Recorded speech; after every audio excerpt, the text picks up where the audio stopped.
We're at our next stop of the virtual Forage Field Day. We have moved to the OSU Agronomy Research Farm, and we're here at the alfalfa plots. And Dr. Alex Rocateli has joined me again. Dr. Rocateli, you've got an established field. It was established this year, first year crop. And you've got several varieties. We're going to kind of walk down through them, let the producers see some differences and what the production and quality may be.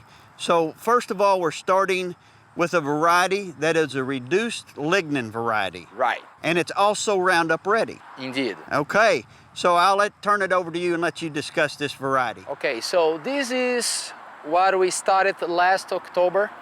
We start with some alfalfa variety trials around the state, and this is the one that we have here in Stillwater.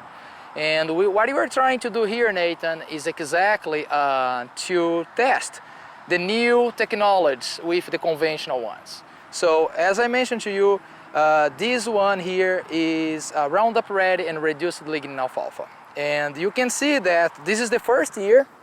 You can see that they had a good winter hardness for this region and also a good fall dormance. Can you see you have a very healthy stand coming up? Looks like a very good variety. So that is the only reduced lignin variety that you have.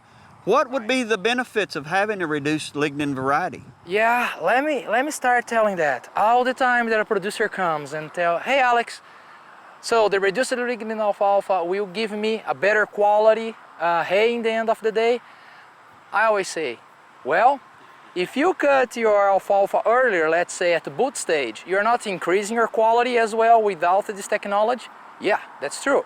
So to be honest, you can get a premium or a supreme hay quality with a conventional alfalfa, right?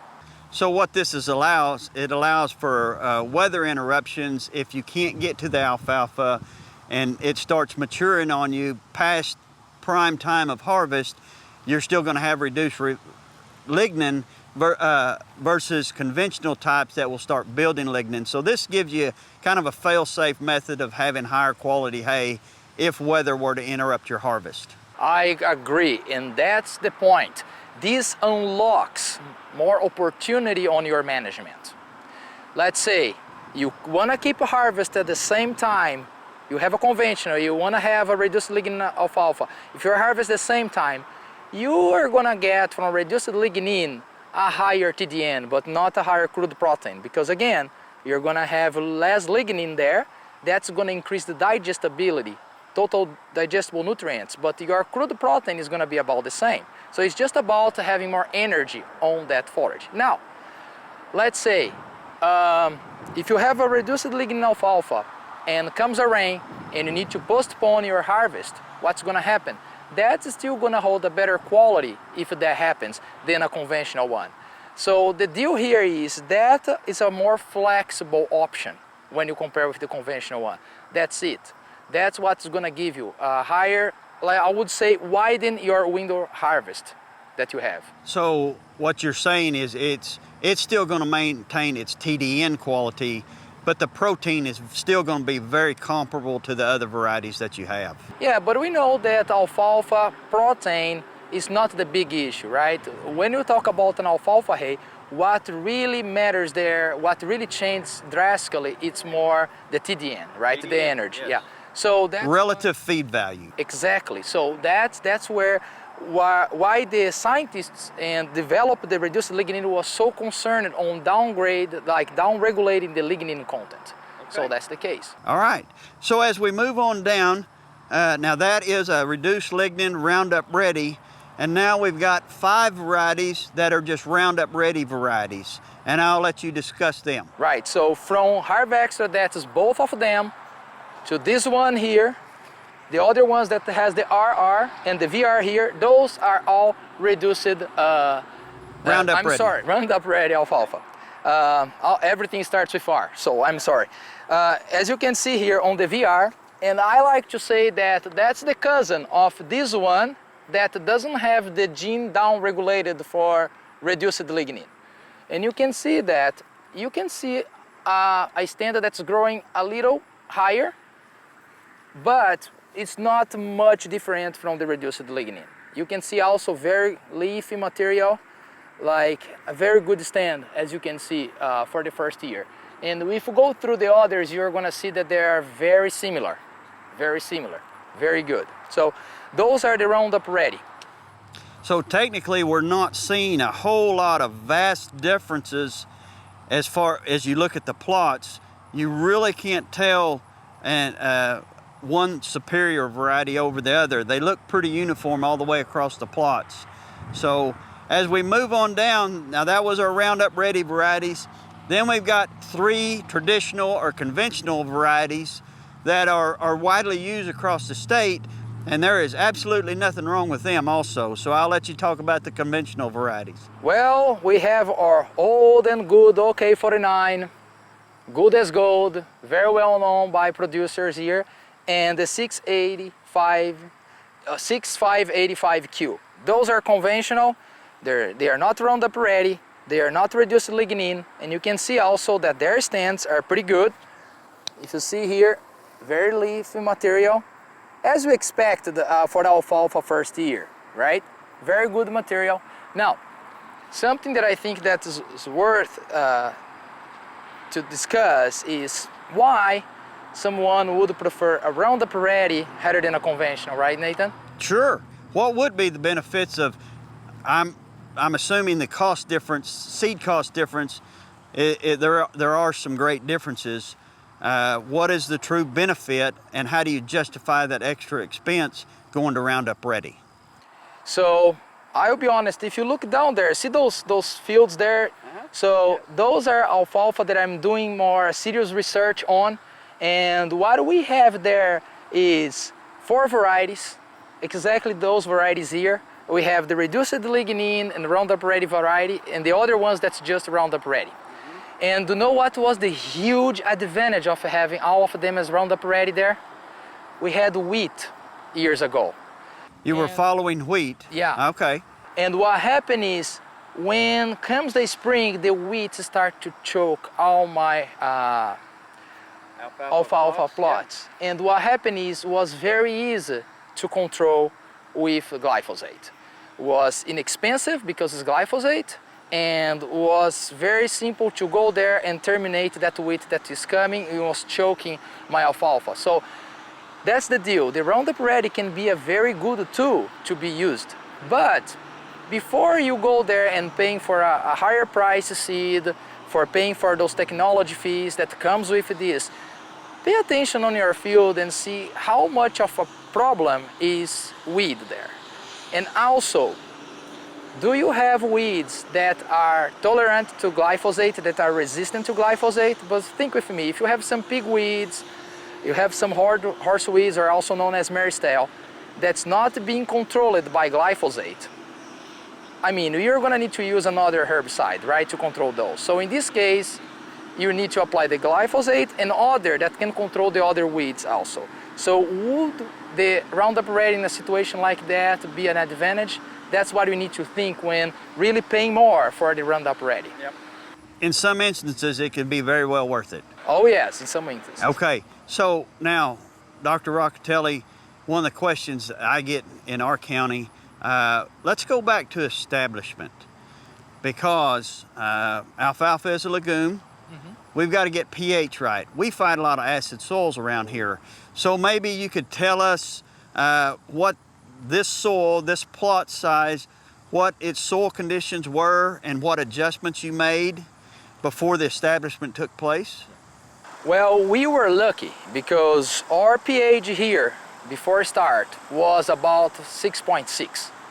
But that's why we keep it limed and we keep this field here in a very good condition, right?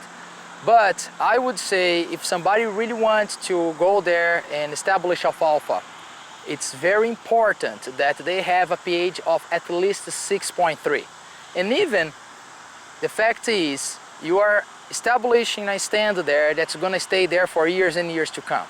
So it's good that even you raise it up your pH to 6.5, 6.6, 6.7, because soils tends to acidify over years. So it's good that you start with a very good pH.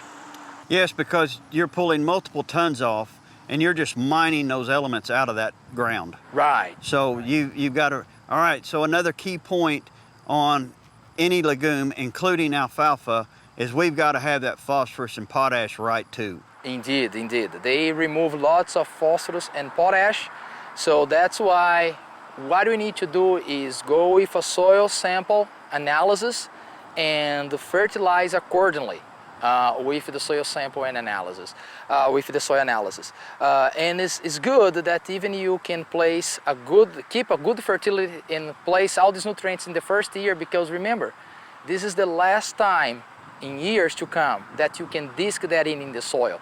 And we know that lime, P and K takes time to react in the soil. So if you just broadcast, it will take longer for that to really be available to the plant. Okay. All right, so any other points that you might want to maybe explain to the producers as far as establishment or picking a field for your alfalfa? There are two things here that I want to make people aware, because it's always a recurring problem. First, autotoxicity. Alfalfa, the old stand of alfalfa, let's say that you have alfalfa right now in your field, but your stand is thinning out and you think that you need to put a new alfalfa stand there. I would say that just terminate the alfalfa stand and go straight to a next alfalfa seedling in a matter of 1-2 months might be a no-go. Why I'm saying that? Because the old stand produces some toxins that can be harmful to the new seedlings of alfalfa coming. That's what we call autotoxicity. That's why it's very important that we do assessment and know if we had allowed enough time to establish a new alfalfa stand there. We have a fact sheet, and it's a very short 2-page fact sheet, and that fact sheet has a kind of a table that help us to figure out the time that we need to wait for the next alfalfa, following alfalfa, there is a table there, and with this table, if you answer the question of this table, you can estimate the time that you need to wait. Okay, so I also know being in a well-drained field is very important. Very important, very important. I mean, I'm sorry, but even I forgot to say that, because to me that even it sounds obvious. Alfalfa, it doesn't tolerate too much water logging, so you need to get a very well drained, or you can have scalding or even root rot. Okay, so one other thing that I've thought of. You talked about alfalfa following alfalfa because your stand's depleting and you think you need to replace. All right, what about putting in a new alfalfa following another crop?